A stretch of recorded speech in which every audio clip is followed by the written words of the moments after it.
ladies and gentlemen, I am the CHALL, your Doncaster Rovers fan and sports reporter, and welcome to another daily report. This is on a brand new bit of news over the last few hours. Aidan Barlow has signed a brand new contract with Doncaster Rovers. I had a sneaky suspicion it was going to happen anyway, because literally Aidan told me, in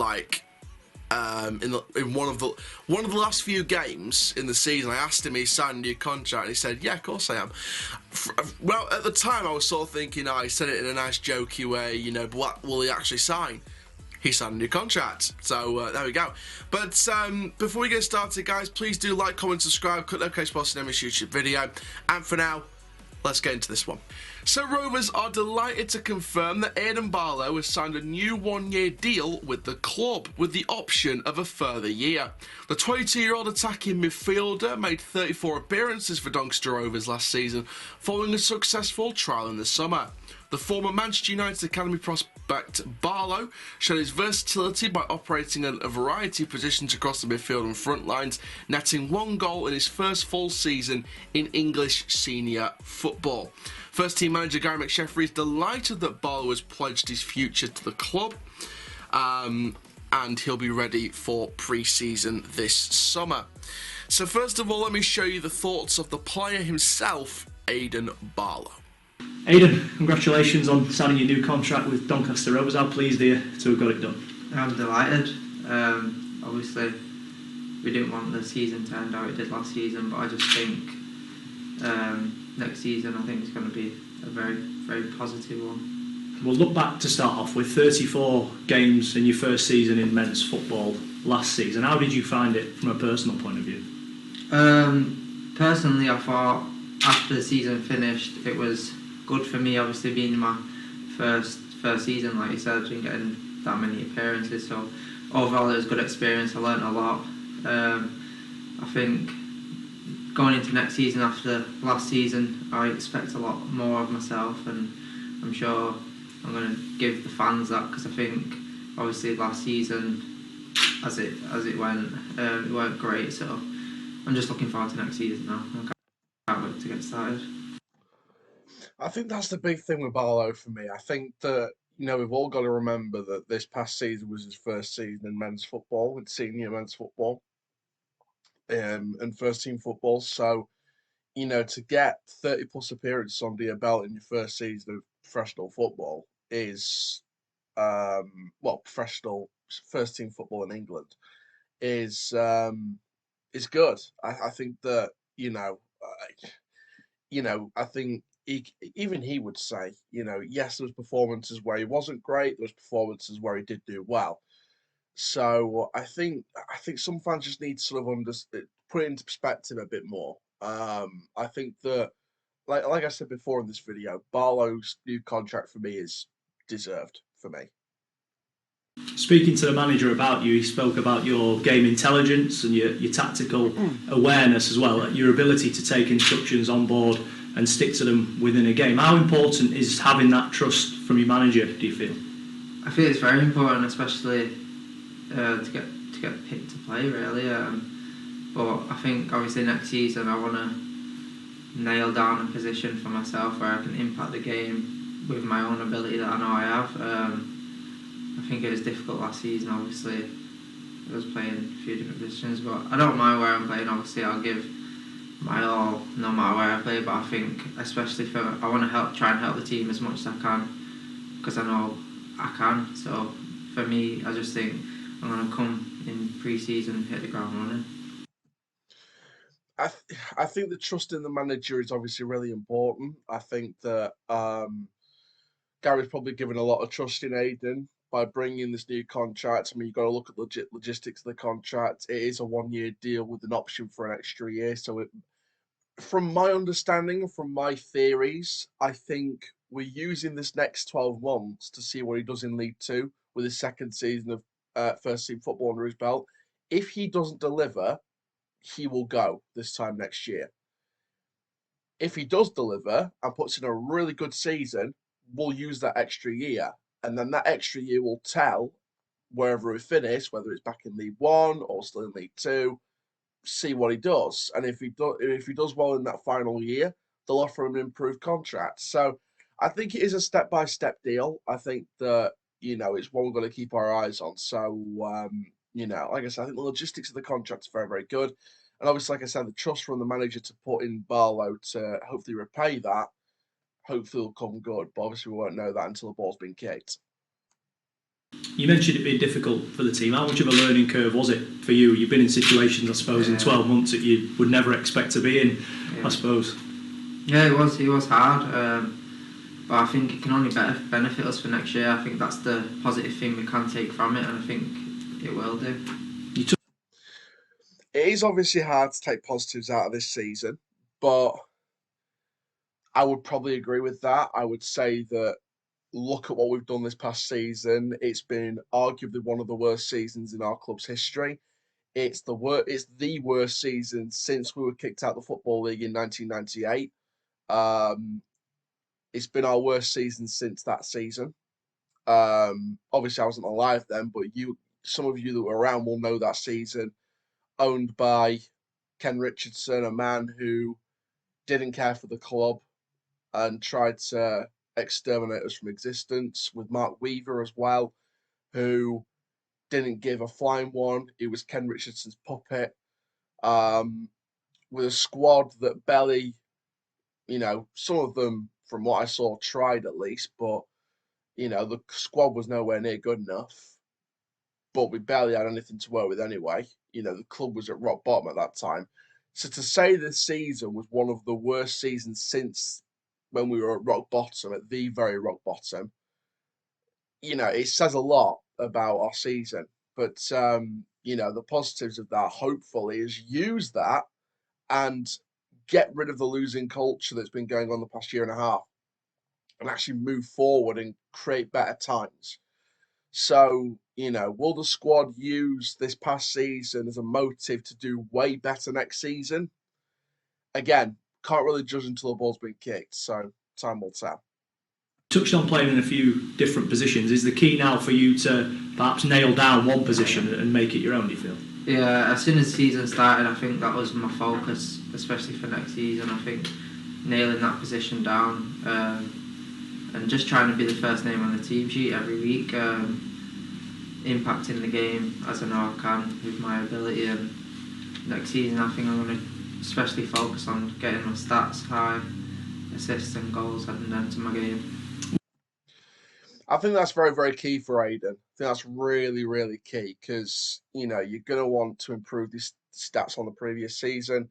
Like I said, 30 plus appearances, nowhere near enough goals and assists for that kind of appearance mark. It's nowhere near enough.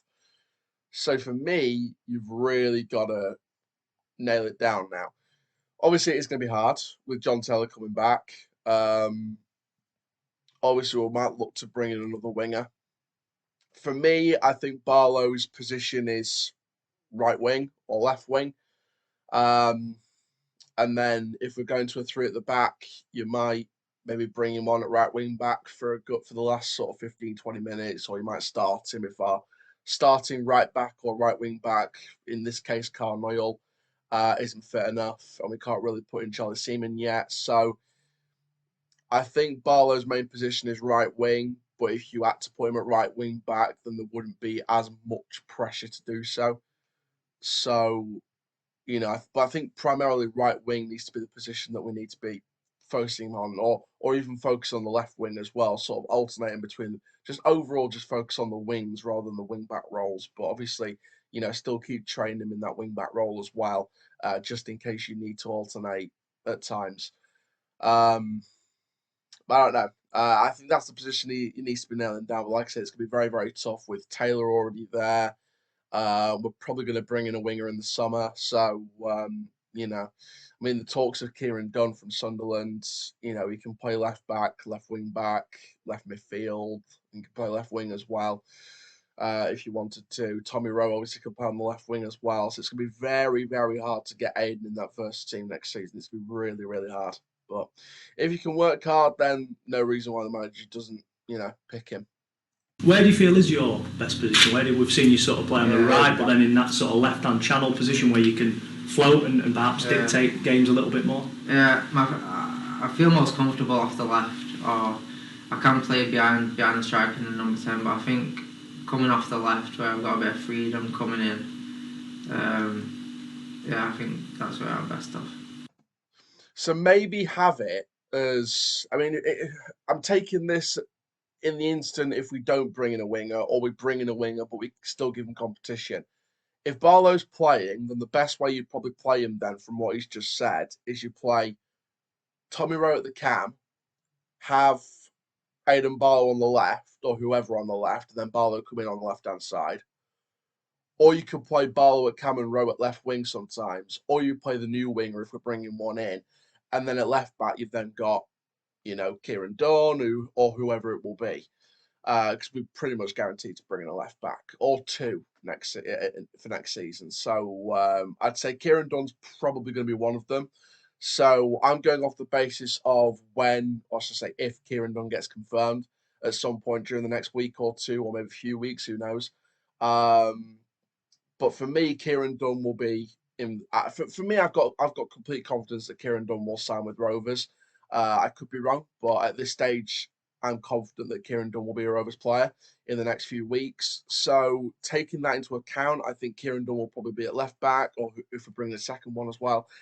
Then you have Barlow on that left-hand side, or coming in on the left-hand side for whoever's starting, and then having Rowe at cam, and then maybe alternate Rowe and Barlow if you need to play Barlow at cam sometimes and Rowe on the wing sometimes. So, I think, like I said, I think either left wing or cam. I think it's probably Barlow's best position, like you said. But I'd like to see him play off the left-hand side, which is where he says he works best. So we'll see. We'll see what McSheffrey does with the squad next season. With Gary as manager and Cops obviously in the building as head of football operations now, you've got two former players there who both played in similar positions to you. How much will that benefit you, do you feel, going forward?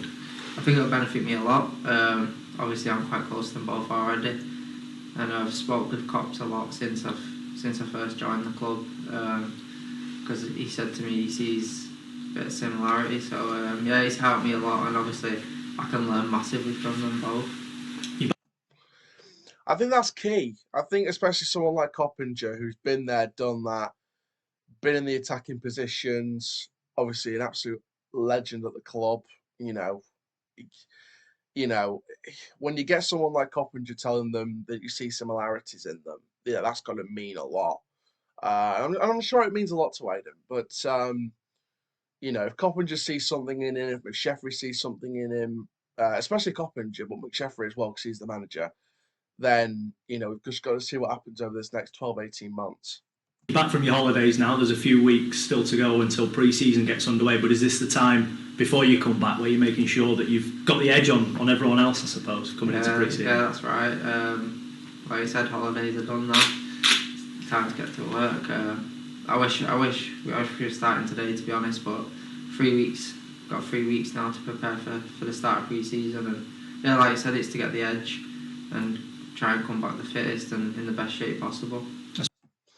And that goes for everyone. That goes for every single player, whether you're a new player like Harrison Biggins or Kieran Dunn, which is more than likely going to happen in my opinion, or whoever comes into the club. It's got to be, new signings, returning from injury, returning off of the season we've just had. Every single player, youth or senior, in that squad has got to hit the ground running day one of week one. Even before that, like Aidan's still got 3 weeks to go before pre-season. He's back from his holidays already. Hopefully he's going to work for the next 3 weeks to get ahead of the game, and keep working himself to the core, ready for the first day of pre-season in the first week. And, that'll only help us a lot more, especially if he hits the ground running a lot sooner and gets himself working a lot sooner on improving the things that he needs to improve on. So, for me, I think Aidan hitting the ground running early is obviously a good thing. I suppose it's another new experience for you as well, isn't it? Last season, or last pre-season, you were fighting for a deal here. Now you're a Rovers player, but it's going to be your first proper pre-season in men's football. Yeah, I think that'll help me obviously with the season as well. Obviously, I can get a proper pre-season. I know the lads now. I fit in quite well, so obviously getting a good pre-season, it can only benefit your season anyway. So I think that'll benefit me this season as well. Did you feel yourself starting to come out of your shell a bit more towards the end of the season? I suppose you, like a lot of players, you probably didn't want the season to finish when it did. Yeah. I think the way the season ended, obviously, it's not how we wanted to end it, but that's how I felt. I'm getting comfortable with everyone, mates with everyone, and everyone's good in the dressing room and staff and everyone. We've got a good, close, tight-knit family almost, like, so that's what you need in a football club. And the fact quite a lot of those players are still going to be here when you come back for pre-season. It's 17, 18 players now from last season going into the next one. That can only make that unity even tighter, can't it? Yeah, definitely. I just think once everyone comes back, and everyone will be raring to go after what happened last season, and I bet everyone can't wait to come back like I can. And finally then, what are your aims? What does a good next 12 months look like for Aidan Barlow? First of all, obviously come back pre-season, have a good pre-season, and just hit the ground running when the season starts, the first game from then. I think we've got to go into every game to win the game, and obviously stamp our authority the way we play in every game and dominate. And personally for me, I'll set myself targets. I won't say my targets, but I want goals and assists, and just to put my impact and my ability on the team and just help the team as much as possible. And I think that's key. I think that's really, really key to get his impact, because I think his impact and every other player's individual impact, as well as their team impact and their cohesion as a team and their sort of collective impact, them coming together is increasingly key for a successful season. So we'll see what happens. But that's what Aidan had to say on his brand new deal and, going into next season. But what does the manager have to say on the deal? Let's find out from Gary McSheffrey. Gary, so Aidan Barlow, new contract. Are you pleased to get that one sorted? Yeah, we still see AD as very much a real good potential. Come last summer, it's his breakthrough season in men's football, professional game, and he got quite a few games under his belt. And had he had a bit more luck or a little bit more quality at times, the numbers in the end product could have been a lot better. And if you see through things, that we still look at him as very, very much a good prospect. And this season's a big season for him because we demand him better numbers, better end product from our attacking players. And we know AD brings good quality. He's technically good. He trains really well, and he does the right things. But so we look at AD as one that's still for the future. And that's obviously very, very key. That's obviously really, really key. You need these kind of development players, and especially if most of our signings this year are going to be, sort of that development age. I think we're pretty certain to bring in some experience and some leadership. Don't get me wrong. Harrison Biggins is an example of that. He's a box-to-box, energetic centre midfielder, 26 years old, so he's got experience in the game already. But then you have the other scale of it, which is your younger players, your sort of more development players, your sort of long-term players. Aidan Barlow, 21, 22 nearly, if I'm not mistaken. Obviously,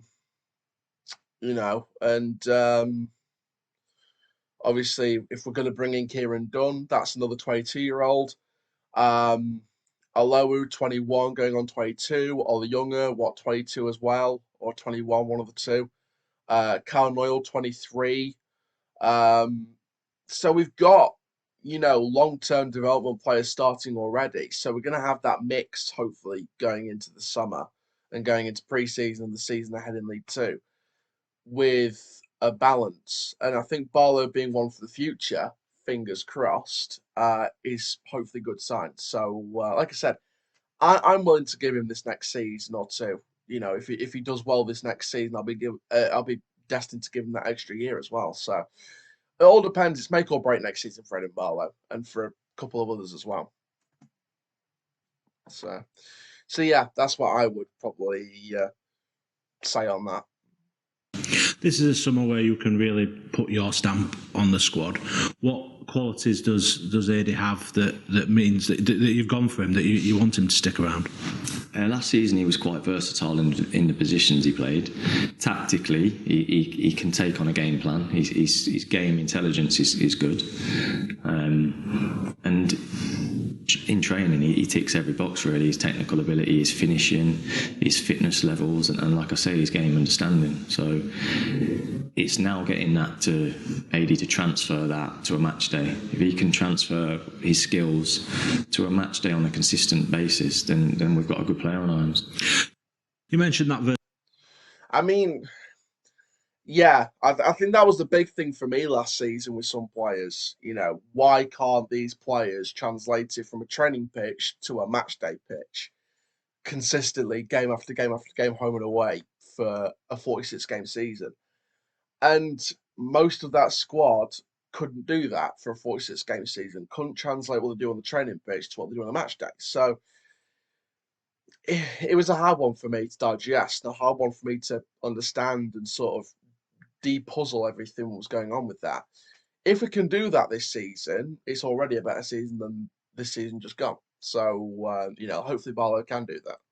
Versatility, is that something that you're going to continue to sort of encourage from him, or do you see him in a specific position going forward? We want to try and put him in a specific position, but again, when you just pigeonhole someone into one position, they need to produce the numbers, they need to produce the end product. And we never really nailed one down with AD last year because he was quite versatile, but then because as well the goals didn't quite come. He got a couple of good opportunities during games where, if it would have went in the net, he probably would have went on a run with his confidence levels, the shackles off. But he was, a lot of the time he was playing within himself, I thought. But you can see the qualities that he's got and the potential that's there. So you can't just ignore that. You have to give young player time, and he's had that first season. So hopefully this second season will be a good one for him. I think that's very, very key. I agree with Gary there. I think that's very, very key. Look at the positives of Aidan Barlow. When he's on his best day, the positives, he's not afraid to take players on. I've noticed this in pre-season. I've noticed this in some of the games, in spells and moments, etc. When he's running down the wing, I can see what he's trying to do. When he's running at players, not backing away. When he goes on those runs where he doesn't back away and doesn't, backtrack the ball, and he goes straight for them and run at defenders and not afraid to run at defenders, it's great. It's literally just the final ball or the final shot, whether it's a goal or an assist. It's just the final third, and that's been the big thing with every single player this season at Rovers. This season just gone. It is just the final ball. That is literally it. And, it's simple, really. It really is so simple. Improve on that final third. Keep running at defenders like you were doing at times in that season. And like I said, we've got a good player on our hands. He just needs time. And I think, give him a second season, I think that's more than enough time. About encouraging him and kind of telling him what progress he made last season and helping him recognise that is an initial step and it can really kick on from that. Yeah, of course it is. He's a confidence player, he's a confidence lad, he's a great lad first and foremost, and everybody wants to be loved, don't they? And Aid is one of them characters that we feel, you encourage him, you're going to get the best out of him, and giving him a new deal, offering him a new deal will give him that confidence that he's wanted. And that's a big thing for us to make people feel valued. And like I say, it's down to Aid, but I'm confident that this could be a good year for him. I hope it's a good year for him. I do like Gary's confidence that it will be a good year for Aidan, and I hope he delivers. I really hope he does. It's obviously going to be a guessing game to see whether it does or not, but I hope it's a good year for Aidan. I do hope it is, because I've talked to Aidan many, many, many times before and after a match. He's an absolute gentleman. I can say that on camera and off camera. He's an absolute gentleman, Aidan Barlow. And anytime I've talked to Aidan, he's always, confident. He's always quite, happy even after a defeat. He'll still be happy and sort of look for the positives going forward. So you need characters like that. You need those positive characters and those positive people going forward, especially in bad situations like this past season just gone. So Aidan, for me, I think hopefully, fingers crossed, will come good this season coming up. I really, really hope he does because, he's a guy that deserves it. He's a wonderful, wonderful guy, and Aidan, you're always welcome on my channel. Trust me. You trust me. So, but no, Aidan's a great guy, and I really hope he does get the season he deserves next season because I think he's a great guy and does deserve it. So, like I said, it's up to him what he does now. Translating those skills from the training pitch to the match day and just see what kind of season he has. Is winning out of the side, as you mentioned last season. What has he got to do then to nail down a place on a regular basis? If you're playing them attacking areas, we need the end product. We need the goals. We need the assists, the creativity, the ball retention. So just the big things, just the non-negotiables that you want from attacking players. And that, for me, again, I think he's got the tools to do it. He's not afraid to run at defenders. He's not afraid to have a good run. Just the final ball, the final shot, or the final touch is literally all that's missing from Aidan's game. And from the attackers in general, it's literally just what we do in the final third. What do we do in front of goal? Do we backtrack and play sideways and then sort of play possession and recycle it? Do we find the gaps? Do we press the gaps? If we're going to play 4-3-3 next season permanently, which I think we're probably going to do, do we play like, don't all comment now and say, oh, he's talking about the Premier League, this, that, and the other. Look at Liverpool's 4-3-3. They play in triangles. They use their triangular play. They play in their triangles. They play the ball in their triangles. They find the gaps and they cut teams apart. If we're going for a similar style of football next season in that kind of 4-3-3, are we going to do the triangular play? And if we are, use that triangular play, find the passes, cut the gaps, and rip teams apart. Because with people like Aidan who can run at defenders and ain't afraid to not track back and just continue running at defenders, if you put the right ball in and put the right touch in and put the right shot in, you've got a nice attacking player there for long term as well. So the tools are there. We just need to, refine it and just keep working at the improvements here and there and try and knock the negatives out of the system. And it's like I say, he's been unlucky at times last year not to get that end product, not to get the goals. Yeah, he has. But this year it's about challenging himself to get the numbers. Can he be a starter in the team, and can he keep his shirt? To do that, you need to be consistent, and that's the big thing for him and all the other attackers. Agreed. Given your game during your playing career, is he a player that you're excited to work with on a longer term basis as well, and really developing him and bring out those qualities in him? Well, yeah, because we are very much still a club that wants to develop young players. You obviously want your good experienced players, but you're always going to have players that are prospects and in the potential stage of their career. So we feel that we're good at that. And yeah, looking at the qualities Aidy brings on a daily basis to training, you've played with them types of players throughout your career. He's better than a lot of them. Like I say, it's just transferring them skills now onto a match day on a consistent basis. And if he can do that, he'll have a good career. He'll be back in a few weeks for pre-season training. What's your message for him over the next few weeks and once he gets back out on the grass for pre-season?